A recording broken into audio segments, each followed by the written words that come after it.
ప్రభు అయిన యేసుక్రీస్తు నామములో మీకు అందరికి వందనాలు. దేవుని సిద్ధాంతం 11వ భాగం. ఈ 11వ భాగంలో దేవుని పేర్ల గురించి మనం నేర్చుకుందాం. బైబిల్లోని దేవుని పేర్లు ఆయన స్వభావం మరియు స్వభావం యొక్క విభిన్న కోణాలను వెల్లడిస్తాయి. ప్రతి పేరు అతని లక్షణాలు మరియు మానవత్వంతో అతని సంబంధం గురించి అంతర్దృష్టిని అందిస్తుంది. దేవుని యొక్క కొన్ని ముఖ్య పేర్లు మరియు వాటి అర్థాలు ఇక్కడ ఉన్నాయి. మొదటగా యెహోవా, అర్థం నేను లేదా ప్రభువు. ముఖ్యత ఈ పేరు దేవుని శాశ్వతమైన మరియు స్వయం అస్తిత్వ స్వభావాన్ని సూచిస్తుంది.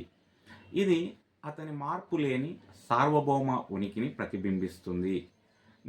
నిర్గమకాండం 3:14 మోషేకు పేరు వెల్లడి చేయబడింది, నేనే ఉన్నవాడను అని.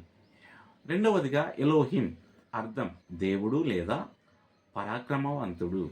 ముఖ్యత దేవుని మహిమ మరియు శక్తిని నొక్కి చెప్పే బహువచన రూపం. ఇది ఆది కాండంలో 1 ఉపయోగించబడింది. ఆది యందు దేవుడు ఆకాశమును భూమిని సృజించెను. బహువచన రూపం భగవంతుని స్వభావం యొక్క సంక్లిష్టతను కూడా సూచిస్తుంది. మూడవదిగా ఎల్ షడాయ్, అర్థం సర్వశక్తిమంతుడైన దేవుడు లేదా సర్వశక్తిమంతుడు. ముఖ్యత ఈ పేరు దేవుని అంతిమ శక్తి మరియు సమృద్ధిని నొక్కి చెబుతుంది. ఇది అన్ని అవసరాలను తీర్చగల అతని సామర్థ్యాన్ని మరియు అతని అత్యున్నత అధికారాన్ని తెలియజేస్తుంది.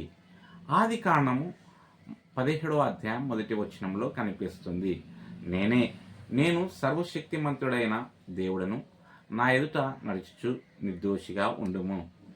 నాలుగవదిగా ఎల్వియాన్,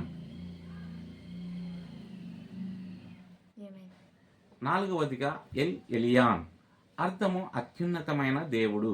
ముఖ్యత ఈ పేరు అన్ని ఇతర దేవతలు మరియు భూ సంబంధమైన శక్తులపై దేవుని ఆధిపత్యాన్ని మరియు ఉన్నతమైన స్థితిని నొక్కి చెబుతుంది.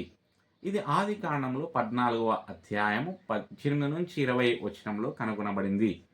ఇక్కడ మెల్కిసెదెక్ అబ్రహామును ఆశీర్వదించాడు. అత్యున్నతమైన దేవునిచే అబ్రాహాం దీవించబడును. ఐదవది ఎల్ ఒలాం, అర్థము నిత్యమైన దేవుడు. ముఖ్యత ఈ పేరు దేవుని శాశ్వతమైన స్వభావాన్ని మరియు మార్పులేని స్వభావాన్ని సూచిస్తుంది. ఇది కాలమంతా అతని శాశ్వతత్వం మరియు కొనసాగింపును నొక్కి చెబుతుంది. ఇది ఆది కాండములో 21:33 కనిపిస్తుంది. అబ్రహాము శాశ్వతమైన దేవుడైన ప్రభు నామాన్ని పిలిచాడు. ఆరవదిగా అదోనాయ్, అర్థము లార్డ్ మరియు లేదా మాస్టర్. ముఖ్యత ఈ పేరు సృష్టి మరియు అతని ప్రజలపై దేవుని అధికారాన్ని మరియు ప్రభువును సూచిస్తుంది. ఇది సార్వభౌమాధికారిగా అతని పాత్రను నొక్కి చెబుతుంది. ఇది కీర్తన 110:1 వంటి సందర్భాలలో ఉపయోగించబడింది. నా ప్రభువుతో ఇలా అన్నాడు, నా కుడివైపున కూర్చో. ఏడవదిగా యెహోవా జీరే, అర్థము యెహోవా అందిస్తాడు. ముఖ్యత ఈ పేరు దేవుని ఏర్పాటు మరియు విశ్వసనీయతను ప్రతిబింబిస్తుంది. ఇది ఆది కాండం 22:14 అబ్రహాము మరియు ఇస్సాకు కథ నుండి ఉద్భవించింది. ఇక్కడ దేవుడు ఇస్సాకుకు బదులుగా బలి కోసం ఒక పొటేలుని అందించాడు. ఎనిమిదవదిగా యెహోవా రాఫా, అర్థము స్వస్థపరిచే ప్రభువు. ముఖ్యత ఈ పేరు నయం మరియు పునరుద్ధరించడానికి దేవుని సామర్థ్యాన్ని నొక్కి చెబుతుంది.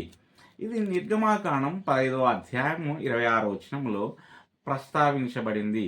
అక్కడ దేవుడు తన ప్రజలను తన ఆజ్ఞలను పాటిస్తే స్వస్థత చేస్తానని వాగ్దానం చేశాడు.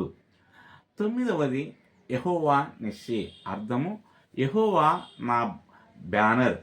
ముఖ్యత ఈ పేరు యుద్ధ సమయాల్లో దేవుని రక్షణ మరియు నాయకత్వాన్ని సూచిస్తుంది. ఇది నిర్గమాకాండం 17:15 కనిపిస్తుంది. అమాలేకులపై విజయం సాధించిన తర్వాత మోసే ఒక బలిపీఠాన్ని నిర్మించాడు. 10వది యెహోవా షాలోం, అర్థము యెహోవా శాంతి. ముఖ్యత ఈ పేరు శాంతి మరియు ప్రశాంతతను అందించడంలో దేవుని పాత్రను నొక్కి చెబుతుంది. ఇది న్యాయాధిపతులు 6 అధ్యాయం 24 కనిపిస్తుంది. అక్కడ గిద్యోను దేవుని హామీని అనుభవించిన తర్వాత యెహోవాకు బలిపీఠాన్ని నిర్మించాడు. 10వదిగా యెహోవా షాలోం, అర్థము యెహోవా శాంతి.